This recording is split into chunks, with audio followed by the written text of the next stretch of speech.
Hello friends, welcome back. Friends, अक्सर काफ़ी सारे लोगों के क्वेश्चन आते रहते हैं कि उन्हें एक ALR प्रोजेक्टर स्क्रीन परचेज़ करनी है तो कौन सी परचेज़ करें। तो आज के इस वीडियो में हम बात करने वाले हैं कि कौन सी ALR प्रोजेक्टर स्क्रीन आपको परचेज़ करनी चाहिए, कौन सी परचेज़ नहीं करनी चाहिए, ALR स्क्रीन कितने टाइप की होती है, ALR स्क्रीन यूज़ करने के लिए आपके पास में कौन सा प्रोजेक्टर होना ज़रूरी है, grey screen, grey ALR screen और रियल ALR स्क्रीन में क्या क्या डिफरेंस होता है, इनके प्राइस में क्या डिफरेंस होता है। तो अगर आपको ये सब जानने में इंटरेस्ट है तो आप वीडियो के साथ एंड तक बने रहिए, अदरवाइज वीडियो को आप स्किप कर सकते हैं। तो चलिए शुरू करते हैं आज का ये वीडियो।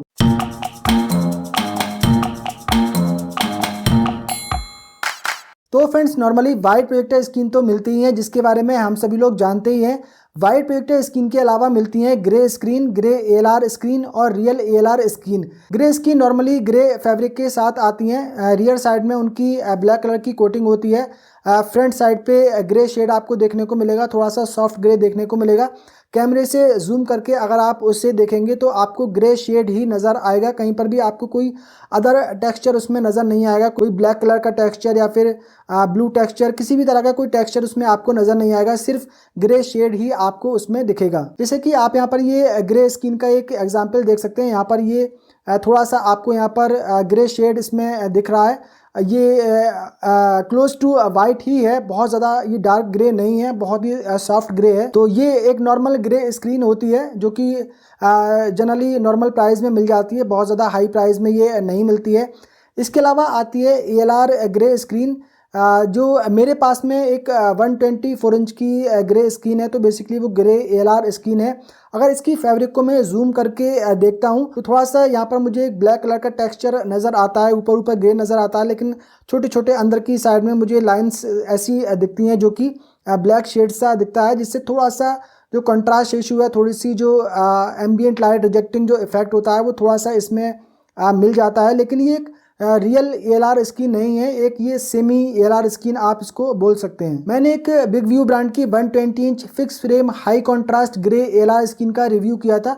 तो वो भी एक ALR स्क्रीन ही है, लेकिन वो एक सेमी ALR स्क्रीन है, एक रियल ALR स्क्रीन नहीं है, वो एक ग्रे ALR स्क्रीन है।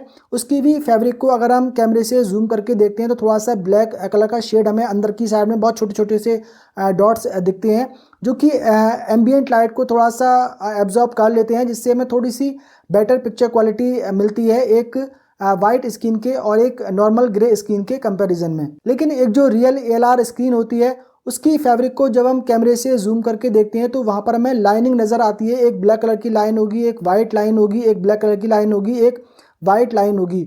और उसको इस तरीके से डिज़ाइन किया जाता है कि उसमें जो ब्लैक कलर की लाइन होती है वो इस तरीके से थोड़ा सा टिल्ट होके बनी हुई होती है, और उसके नीचे टिल्ट होके एक वाइट कलर की लाइन होती है। उसकी फैब्रिक को इस तरीके से डिज़ाइन किया जाता है।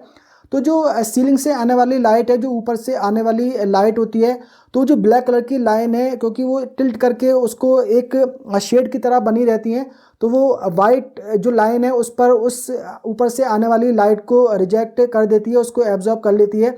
और नीचे से जो प्रोजेक्टर रखा रहता है, लेज़र प्रोजेक्टर या फिर अल्ट्रा शॉर्ट थ्रो प्रोजेक्टर, तो वो नीचे से जब लाइट डालता है तो सिर्फ जो वाइट लाइन है उसके ऊपर ही लाइट पड़ती है और फिर आपको सामने से पिक्चर नज़र आती है। जैसे कि आप यहाँ पर देख सकते हैं, यहाँ पर मैं जूम करके देख रहा हूँ, ये एक रियल ALR स्क्रीन का फैब्रिक का इमेज है।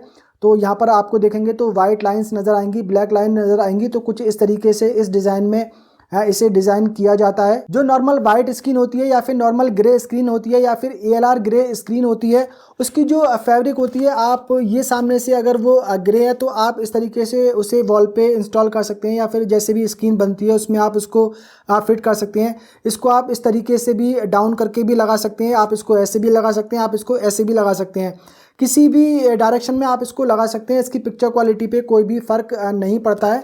रियर साइड में नहीं लगा सकते क्योंकि यहाँ पर एक ब्लैक कलर की कोटिंग होती है रियर साइड में। फ्रंट साइड से आप किसी भी तरीके से इसको लगा सकते हैं। लेकिन जो रियल ALR स्क्रीन होती है तो उसको इस तरीके से डिज़ाइन किया गया है कि जो ब्लैक कलर की लाइन है वो इस तरीके से शेड टाइप में बनी होती हैं, वाइट भी इस तरीके से बनी होती हैं। तो उसको आपको ऐसे ही इसी डायरेक्शन में लगाना है, और नीचे रखा रहता है अल्ट्रा शॉर्ट थ्रो प्रोजेक्टर या फिर लेज़र प्रोजेक्टर, उससे उस पर लाइट रिफ्लेक्ट होती है और फिर आपको पिक्चर दिखती है। अगर आपने इसका ओरिएंटेशन आप अगर चेंज कर देंगे तो जो ब्लैक कलर की लाइन है वो नीचे चली जाएंगी, वाइट ऊपर आ जाएंगी। तो फिर जो प्रोजेक्टर होगा उसको आपको सीलिंग माउंट वहाँ पर करना पड़ेगा। तो अगर आप प्रोजेक्टर को सीलिंग माउंट करना चाहते हैं, अगर उस प्रोजेक्टर में सीलिंग माउंट का ऑप्शन दिया हुआ है, वो फीचर दिया गया है कि आप उसको टेबल टॉप भी कर सकते हैं, आप उसको सीलिंग माउंट कर सकते हैं, तो फिर आप इस स्क्रीन का ओरिएंटेशन चेंज कर सकते हैं। लेकिन जब ओरिएंटेशन आप चेंज करेंगे, वाइट लाइन ऊपर ब्लैक लाइन अगर नीचे जाएंगी, तो उस केस में जो है पिक्चर क्वालिटी ख़राब हो जाएगी। फिर ऊपर से आने वाली जो लाइट होगी, सीलिंग से आने वाली लाइट होगी, आसपास से जो आने वाली लाइट होगी, उसको ये ब्लैक लाइन जो है वो एब्जॉर्ब नहीं कर पाएंगी, ये फ्लोर से आने वाली लाइट को फिर एब्जॉर्ब करेंगी। White projector screen, grey projector screen या फिर ग्रे एलआर प्रोजेक्टर स्क्रीन को आप शॉर्ट थ्रो प्रोजेक्टर या फिर लॉन्ग थ्रो प्रोजेक्टर के साथ में यूज़ कर सकते हैं। लेकिन एक रियल एलआर स्क्रीन को आप शॉर्ट थ्रो प्रोजेक्टर और लॉन्ग थ्रो प्रोजेक्टर के साथ में यूज़ नहीं कर सकते हैं। एक रियल एलआर स्क्रीन को अल्ट्रा शॉर्ट थ्रो प्रोजेक्टर या फिर लेज़र प्रोजेक्टर के साथ में यूज़ किया जा सकता है। एक 120 इंच की स्क्रीन बनाने के लिए अल्ट्रा शॉर्ट थ्रो प्रोजेक्टर या फिर लेज़र प्रोजेक्टर को स्क्रीन के जस्ट नीचे 1 से 1.5 फीट की दूरी पे टेबल टॉप किया जाता है। लेकिन जो शॉर्ट थ्रो प्रोजेक्टर होते हैं 120 इंच की स्क्रीन बनाने के लिए उन्हें अप्रॉक्स 5 से लेकर 6 फीट की दूरी पे इंस्टॉल किया जाता है। और जो लॉन्ग थ्रो प्रोजेक्टर होते हैं एक 120 इंच की स्क्रीन बनाने के लिए उसे 10 से लेके 12 फीट के डिस्टेंस पे रखा जाता है। एक अल्ट्रा शॉर्ट थ्रो प्रोजेक्टर को जो कि स्क्रीन के जस्ट नीचे 1 से 1.5 फीट की दूरी पे रखा जाता है 120 इंच की स्क्रीन बनाने के लिए, उसे आप किसी भी स्क्रीन के साथ में यूज़ कर सकते हैं, चाहे वो वाइट स्क्रीन है या फिर नॉर्मल ग्रे स्क्रीन है या फिर ग्रे एलआर स्क्रीन है या फिर एक रियल एलआर स्क्रीन है। इवन एक नॉर्मल वाइट वॉल पे और वाइट वॉल पे ग्रीन वॉल पे भी आप अल्ट्रा शॉर्ट थ्रो प्रोजेक्टर को यूज़ कर सकते हैं। उसमें थोड़ी सी आपको प्रोजेक्टर में सेटिंग करनी होती है, उसमें आपको कलर सिलेक्ट करना होता है कि किस टाइप की वॉल पे आप किस कलर की वॉल पे बेसिकली इस प्रोजेक्टर को यूज़ करना चाहते हैं। एक 120 inch white screen, grey screen या फिर रियल एलआर स्क्रीन के प्राइस के बारे में बात करें तो वो डिटेल्स आप यहाँ पर स्क्रीन पर देख सकते हैं। थोड़ा सा पॉज करके वीडियो आप इनके प्राइस के डिफरेंसेस यहाँ पर देख सकते हैं। ये कोई रियल प्राइस नहीं है, ये एक अप्रॉक्स प्राइस है, जो एक एवरेज प्राइस मैंने निकाला है अलग अलग सेलर से प्राइस लेकर। अब यहाँ पर कंक्लूजन पर आते हैं कि कौन सी एलआर स्क्रीन आपको परचेस करनी चाहिए। तो देखिए, अगर आपके पास में एक शॉर्ट थ्रो प्रोजेक्टर है या फिर एक लॉन्ग थ्रो प्रोजेक्टर है तो आपको एक नॉर्मल ग्रे स्क्रीन या फिर ग्रे एलआर स्क्रीन परचेस करनी चाहिए। लेकिन अगर आपके पास में एक अल्ट्रा शॉर्ट थ्रो प्रोजेक्टर है या फिर आपके पास में लेज़र प्रोजेक्टर है तो आपको एक रियल एलआर स्क्रीन परचेस करनी चाहिए, जो कि काफ़ी कॉस्टली आती है। हालांकि अल्ट्रा शॉर्ट थ्रो प्रोजेक्टर या फिर लेज़र प्रोजेक्टर के साथ में आप एक नॉर्मल वाइट स्क्रीन या फिर एक नॉर्मल ग्रे स्क्रीन या फिर ग्रे एलआर स्क्रीन को भी यूज़ कर सकते हैं, जो कि काफ़ी कम प्राइस में मिल जाती हैं एक रियल एलआर स्क्रीन के कंपैरिजन में। अगर आपने एक रियल एलआर स्क्रीन लगाई हुई है, एक अल्ट्रा शॉर्ट थ्रो प्रोजेक्टर या फिर एक लेज़र प्रोजेक्टर आपने लगाया हुआ है, तो काफ़ी अच्छी लाइटिंग कंडीशन में भी आप काफ़ी बढ़िया पिक्चर क्वालिटी एंजॉय कर सकते हैं। कोई लाइट वगैरह आपको ऑफ़ करने की ज़रूरत नहीं पड़ेगी।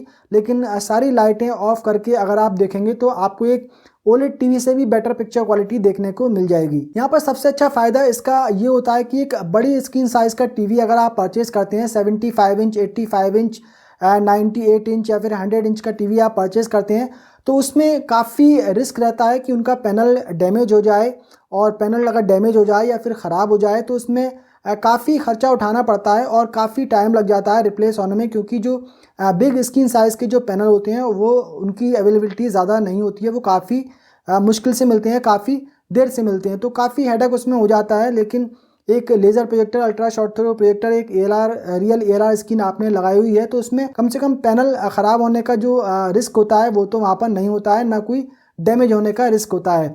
अगर स्क्रीन है उस पर कोई कट वगैरह लग भी जाता है तो आप उसको रिपेयर कर सकते हैं, लेकिन अगर किसी टीवी का पैनल टूट जाता है तो उसको आप रिपेयर नहीं कर सकते हैं। तो अगर आपके पास में एक अल्ट्रा शॉर्ट थ्रो प्रोजेक्टर है, एक लेज़र प्रोजेक्टर है और आपका बजट है तो आप एक रियल एलआर स्क्रीन ही परचेज़ करें। लेकिन अगर आपके पास में एक शॉर्ट थ्रो प्रोजेक्टर है या फिर एक लॉन्ग थ्रो प्रोजेक्टर है तो आप एक वाइट स्क्रीन परचेज़ कर सकते हैं, ग्रे स्क्रीन परचेज़ कर सकते हैं या फिर ग्रे एलआर स्क्रीन परचेज़ कर सकते हैं। ग्रे स्क्रीन और ग्रे एलआर स्क्रीन पे मैंने काफ़ी डिटेल वीडियो बनाया हुआ है, वो अगर आपने नहीं देखा है तो देख लेना, उसका लिंक ऊपर आई बटन में मिल जाएगा और वीडियो के एंड में एंड स्क्रीन में भी मिल जाएगा। तो आज के वीडियो में फिलहाल इतना ही। एलआर स्क्रीन से रिलेटेड आपके डाउट आई थिंक दूर हो गए होंगे। फिर भी अगर कोई डाउट है, कोई कन्फ्यूजन है तो नीचे कमेंट बॉक्स में कमेंट करके आप मुझसे पूछ सकते हैं। इस वीडियो में फिलहाल इतना ही। उम्मीद करता हूँ इन्फॉर्मेशन आप लोगों को पसंद आई होगी। पसंद आई हो तो वीडियो को कर दीजिए लाइक एंड शेयर, और अगर आपने पहली बार हमारे चैनल पर विजिट किया है तो चैनल को कर लीजिए सब्सक्राइब, बेल आइकन को भी प्रेस कर दीजिए मिलते हैं किसी अगले वीडियो में, तब तक के लिए बाय बाय।